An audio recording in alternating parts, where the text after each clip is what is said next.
Dexterity games are kind of a weird category within the whole tabletop industry. They're the types of games that I see myself playing, or I like the idea of it, but I don't find myself actually pulling those games off the shelf that often. There's definitely some winners in the category. I think Ice Cool, Flick 'em Up are good ones. And I think Tournament of Towers, which I have right here, is another good one.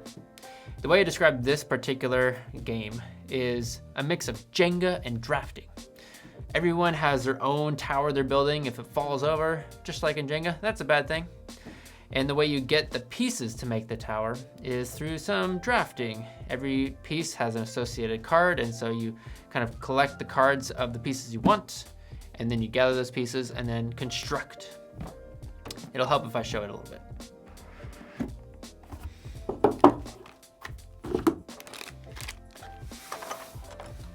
First of all, I really like the chunkiness of these pieces. They feel really nice and they've got some good weight. I can instantly see how you can just build something that balances relatively easy with just any old piece. And that's already a point in favor of this game. Now you can see there's gray pieces and yellow pieces. The way you get points, the highest tower out of the group gets 3 points, and there's 2 rounds of building. So after the first round, 3 points. Second round, another 3 points. The other way you get points, gray doesn't give you any inherently, but they're more structurally sound and helpful. These gold ones, which are odd and misshapen and weird and hard to balance sometimes. Every single one gives you a point. So no matter what, I guess there's a base you put this thing on.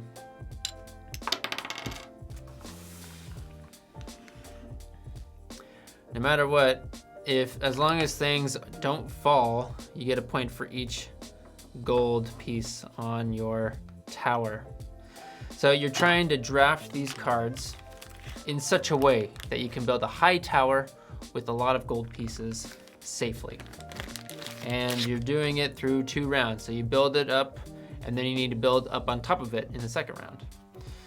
And the cards, you know, they just have the shapes on them and you're passing it through. Now the thing about this game that I think makes it fun is it's an easy one I could play with my kids when they grow up. I've got pretty young ones right now. I think this is a really approachable game. Whether or not we play it with the strict rules or we just kind of build our own things and see how high they can get, that's already a fun thing. However, I'm not really seeing myself, and I haven't really been, even though I've had this for about 6 months. I've only pulled it off my shelf a couple times for me and my friends. And you know, that may just be the nature of the game. That's fine. I think for a dexterity game, a interesting game, this fits that category. So if you're looking for a dexterity based game, I do recommend Tournament of Towers. It's a lot of fun. The pieces are great. If you have kids, this is an exceptional game to play with them because they learn balance and learn some strategy with the card and the constructing their towers. But other than that, there's not much to say. It's a great little game, great components. I like it. The one thing is that it's a little difficult sometimes to put everything away so that the box still closes. It's a game in itself even. So that is Tournament of Towers.